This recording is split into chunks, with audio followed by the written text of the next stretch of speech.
அபியின் ஆபீஸில் நிருபர்கள் கேள்வி கேட்டுக்கொண்டு இருக்க அபி நிதானமாக பதிலளித்தான். ஆனால் அவன் பார்வை என்னவோ கவியின் மேல் இருந்தது.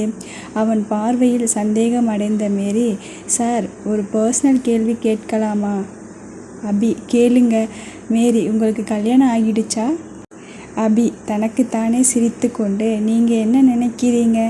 மேரி, சார், உங்களுக்கு கவிதா மேடம் மேலே ஒரு ஈர்ப்பு உண்டாகி இருக்கும்னு நினைக்கிறேன். ஏன்னா நாங்கள் வந்ததில் இருந்து நீங்கள் எங்கள் யாரையும் கண்டுக்கவே இல்லை. ஆனால் உங்களுக்கு ஒரு துக்கமான விஷயம், எங்கள் கவிதா மேடம்க்கு கல்யாணம் ஆகிடுச்சு. அபி கவிதாவை பார்த்து, அப்படியா, இல்லையோன்னு நினச்சேன் என்றான். கவிதா பதறி போய் மேரி காலை மிதித்தாள். அபி கவிதாவை பார்த்து, என்னை பார்த்தா கல்யாணம் ஆன மாதிரி இருக்கா? கவிதா, சார், நீங்கள் இவ்வளவு நிதானமாக பேசுகிறீங்க, தெளிவாக இருக்கீங்க, கண்டிப்பாக உங்களுக்கு கல்யாணம் ஆகியிருக்கும். அபி சிரித்தான். அந்த சிரிப்பு அவளுக்குள் ஈர்த்தது. மேரி, அப்படி மட்டும் சொல்லிடாதீங்க, நிறைய இளம் பெண்கள் மனசு உடைஞ்சு போயிடுவாங்க. அபி, எனக்கு கொஞ்சம் நாள் முன்னாடி கல்யாணம் ஆகிடுச்சு. மேரி, ஓ மை காட், சார், உங்கள் மனைவி பற்றி கொஞ்சம் சொல்லுறீங்களா? கவிதா பதறி, மேரி, பர்சனல் கேள்வி கேட்கக்கூடாதுன்னு முடிவு செய்து தானே வந்தோம். கவி, சார், இந்த கேள்விக்கு நீங்கள் பதில் சொல்லணும்னு அவசியம் இல்லை.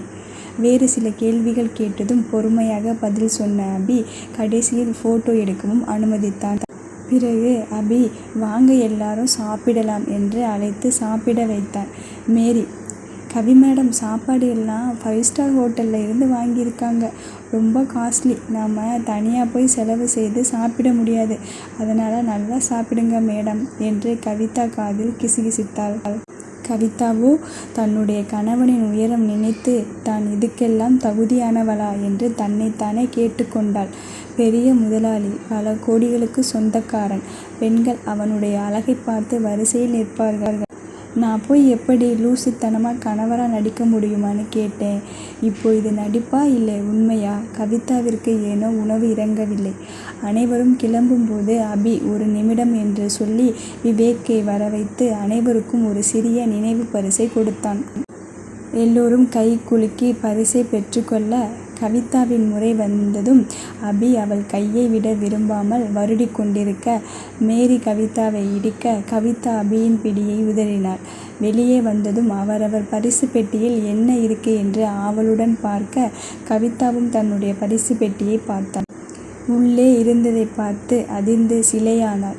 மேரி, மேடம், உங்களுக்கு என்ன கிஃப்ட் என்று கேட்க கவிதா, எனக்கு வயிறு வலிக்குது, ரெஸ்ட் ரூம் போயிட்டு வரேன் என்று சொல்லி ரெஸ்ட் ரூம் நோக்கி போனாள். ஒரு அறையில் அமர்ந்து அமைதியாக தன்னுடைய பரிசு பெட்டியை திறந்தாள். அதன் உள்ளே சாவி இருந்தது. இதுக்கு என்ன அர்த்தம் என்று யோசித்த நேரம் அவள் ஃபோனில் கணவரிடமிருந்து மெசேஜ் வந்தது. அதில் விளக்கமாக வீட்டு முகவரி இருந்தது.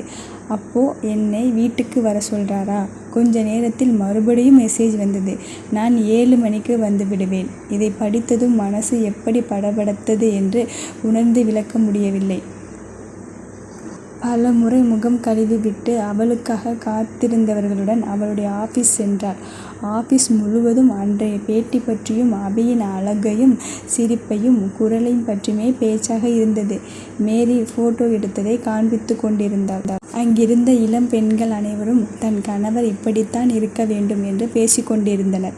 அந்த நேரம் வினிதா வந்து, ஆள் அழகா இருந்தால் என்ன, 2 காலும் ஊனம், அவனை கல்யாணம் பண்ணினா அவனுடைய மனைவின்னு பேர் வேணும்னா கிடைக்கும், ஆனால் அவர்களுக்கு எப்படி வாரிசு உண்டாகும்? அதை கேட்டுக்கொண்டு இருந்த கவிதாவிற்கு மனம் என்னவோ போல இருந்தது. இன்று என்னவோ கவிதாவிற்கு வரிசையாக அதிர்ச்சி மேல் அதிர்ச்சியாக இருந்ததால் இதற்கு மேல் தன்னால் தாங்க இயலாது என்று முடிவெடுத்து ஆபீஸில் பெர்மிஷன் சொல்லி செல்ல நினைத்து HR டிபார்ட்மெண்ட் நோக்கி சென்றாள். தன்னை ஆபீஸில் இருந்து விடுவித்து கொண்டு தன்னுடைய வீடு நோக்கி சென்றாள். அபி வீட்டிற்கு செல்வதென முடிவெடுத்து இருந்ததால் தன்னுடைய தேவையான உடைகளை ஒரு சிறிய சூட்கேஸில் எடுத்துக்கொண்டு அபி சொன்ன அட்ரஸை ஆட்டோக்காரரிடம் கொடுத்து ஆட்டோவில் ஏறி பயணித்தாள். அபி வீடு மெயின் ரோட்டில் இருந்து 2 கிலோமீட்டர் உள்ளே இருந்தது. ரொம்ப குறைவான நடமாட்டம் உள்ள பகுதி. அந்த இடத்தில் வாழ்பவர்கள் எல்லாம் பணக்காரர்களே. ஒவ்வொரு வீட்டையும் வியந்து பார்த்து கொண்டே சென்றாள். மேடம், நீங்கள் சொன்ன அட்ரஸ் இதுதானே? கவிதா தன்னுடைய போனில் பார்த்து கொண்டாள். டோர் நம்பர் சரியாக உள்ளதா என்று. இருந்தாலும் ஒரு நிமிஷம் இருங்க, கேட்டுக்கிறேன். அந்த வீட்டு வாசலில் இருந்த செக்யூரிட்டியிடம் அபிமன்யு வீடு என்று கேட்டதும் அவர் கவிதா மேடம் வாங்க என்று சொல்லி அவளுடைய சூட்கேஸை ஆட்டோவிலிருந்து இறக்கினார். ஆட்டோவிற்கு பணமும் அவரே கொடுத்தார். கவிதா கேட்டை திறந்து உள்ளே நுழைந்ததும் கண்கள் விரிந்தன. என்ன ஒரு பிரம்மாண்டம்! வீட்டின் அழகை ரசித்து கொண்டே தன் கையில் இருந்த சாவியை வைத்து கதவை திறந்தாள். படபடத்த இதயம். இதெல்லாம் உண்மையா என்று உணர ஆரம்பித்தாள். வீட்டை சுற்றி பார்த்தாள். சமையலறையும் பாத்ரூமையும் தெரிந்து கொண்டாள். சமையல் அறையில் நுழைந்து என்ன இருக்கு என்று பார்த்து ஒரு காஃபி போட்டு தன்னுடைய கையில் எடுத்துக்கொண்டு ஹாலில் இருந்த சோபாவில் அமர்ந்து கொண்டாள். மறுபடியும் அந்த வீட்டில் பூஜை அறை எது என்று தெரிந்து கொண்டு வீட்டில் விளக்கேற்றி சாம்பிராணி போட்டு கொஞ்சம் நேரம் அங்குமிங்கும் உலவிவிட்டு அதன் பிறகு உட்கார்ந்து போன் பார்த்து கொண்டிருந்தாள். சமையல் அறையில் கிடைத்ததை வைத்து சமைத்துவிட்டு சோஃபாவில் படுத்து உறங்கப் போனாள். அபிக்கு தகவல் தெரிவிக்கப்பட்டது. தன் மனைவியை பார்க்க சொன்ன நேரத்திற்கு முன்பாகவே வீட்டிற்கு வர துடித்தான். ஆனால் வேலை காரணமாக வர முடியாததால் தாமதமாக வீடு வந்து சேர்ந்தான். வீட்டிற்குள் நுழைந்ததும் சாம்பிராணி வாசம் அவனை வரவேற்றது. சோஃபாவில் கண்டதும் மனசு லேசானது. சமையலறையில் அவள் சமைத்து வைத்து இருந்த பண்டங்களை எடுத்து டேபிள் மேல் வைத்து அவளை எழுப்பினான். எவ்வளவோ முயற்சி செய்தும் அவளை எழுப்ப முடியவில்லை. அபி அமைதியாக சாப்பிட்டு ஒரு போர்வையை எடுத்து வந்து தூங்கும் அவளுக்கு போர்த்திவிட்டு அவன் தன்னுடைய அறையில் நுழைந்து கொண்டான். காலை சீக்கிரம் கண் விழித்து இது எந்த இடத்தில் தூங்குகிறோம் என்று யோசித்து அப்புறம் தெளிவாகி எழுந்தாள் கவிதா. சமையலறையில் இருந்து வந்த ஒரு பெண், மேடம் எழுந்துட்டீங்களா? உங்களை தம்பி அவரோட ரூமுக்கு வர சொல்லுச்சு என்று அவளே அழைத்து சென்று ஒரு அறையின் கதவை தட்டி உள்ளே வர அனுமதி கிடைத்ததும் கவிதாவை உள்ளே செல்ல சொல்லி நகர்ந்தாள். அபி அங்கே ஜன்னல் ஓரம் பேப்பர் படித்து கொண்டிருந்தான். ஹாய், வாங்க கவிதா. கவிதா அவன் அருகே சென்று நின்றார். அபி, சாரி கவிதா, நைட் கொஞ்சம் வர லேட் ஆகிடுச்சு. இனிமே சீக்கிரம் வர முயற்சி பண்ணுறேன் என்று அவளை நிமிர்ந்து பார்த்தான். அவள் தலை கவிழ்ந்து நின்று கொண்டிருந்தாள். இனி இதுதான் நம்ம ரூம், வெளியே தூங்காதீங்க. கவிதா, சாரி, கொஞ்சம் களைப்பாக இருந்தது. அபிச்ச, உங்களை குறை சொல்லலை, நம்ம இஷ்டத்துக்கு இருக்கிறதுக்கு தானே வீடு. ஆனால் நீங்கள் தூங்கிட்டா எழுப்புறது கொஞ்சம் கஷ்டம்னு நேற்று புரிஞ்சுது என்று சொல்லி சிரித்தான். இப்படி யாராவது தூங்குவாங்களா? கவிதா முகம் சிவந்தாள். அபி, தூக்கம் வந்ததுன்னா சாப்பிட்டு தூங்குங்க, எனக்காக காத்திருந்து சாப்பிடாம தூங்க வேண்டாம். கவிதா மனதிற்குள், சாப்பிடாம தூங்கியதற்கு வருத்தப்படுறாரா?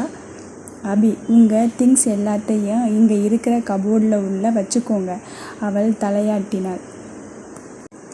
அபி, வேற ஏதாவது வேணும்னா கேளுங்க, உங்களுக்கு பிடிச்ச மாதிரி இருங்க. கவிதா தயங்கி, சார், இது நடிப்பா இல்லை உண்மையாகவே என்னை கல்யாணம் பண்ணிக்கிட்டீங்களா? அபி சிரித்து கொண்டே, எப்படி இருந்தால் உங்களுக்கு ஓகே? கவிதா, இதில் நான் தான் தப்பு பண்ணிட்டேன், உங்களை பற்றி தெரியாமல். ஆனால் நீங்கள் இவ்வளவு பெரிய பணக்காரன்னு தெரியாது. எனக்கு குற்ற உணர்ச்சியாக இருக்குது. அபி, என்னோட கேள்விக்கு இன்னும் பதில் வரலை. கவிதா, இது நடிப்பாக இருந்தால் ஓகேன்னு சொல்ல நினைத்தாலும் மனசார நான் உங்கள் மனைவிங்கிறது உண்மையாக இருக்க ஆசைப்படுகிறேன். இது பேராசைதான், எனக்கு நல்லா தெரியுது. உங்களுக்கு ஏற்ற மனைவியாக என்னால் இருக்க முடியுமான்னு தெரியல. நீங்கள் நினச்சா உங்களை 1000 பேர் திருமணம் செய்து கொள்ள வரிசை கட்டி நிற்பாங்க.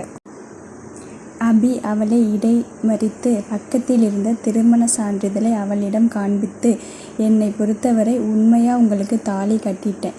என்னோட மனைவியாக உங்களை ஏற்றுக்கிட்டேன். என்னோட மனைவி பணக்காரியாக இருக்க வேண்டாம், மனைவியாக மட்டும் இருந்தால் போதும். கவிதா, உங்களுக்கு யோசிக்க கூட நேரம் கொடுக்காம விரும்பி தேர்ந்தெடுக்க வாய்ப்பு இல்லாமல் பண்ணிட்டேன். அபி, இந்த உறவு எதேச்சையாக உருவானதாக இருந்தாலும் கடைசி வரை இந்த உறவை தொடரணும்னு ஆசைப்படுகிறேன். இது என்னோட விருப்பம்தான். உங்களுக்கு என்னை பிடிக்கலைன்னா நான் நடித்ததுக்கு எனக்கு உண்டான பேமெண்ட் கொடுத்துட்டு நீங்கள் போகலாம். கவிதா, பேமெண்டா என்று ஆச்சரியமாக வாயை திறந்தாள். அபி, ஆமாம், எவ்வளவுன்னு கேட்டால் சொல்கிறேன். அடுத்த பாகம் நாளை. கதை பிடித்திருந்தால் கொஞ்சம் சப்போர்ட் பண்ணுங்க ஃப்ரெண்ட்ஸ்.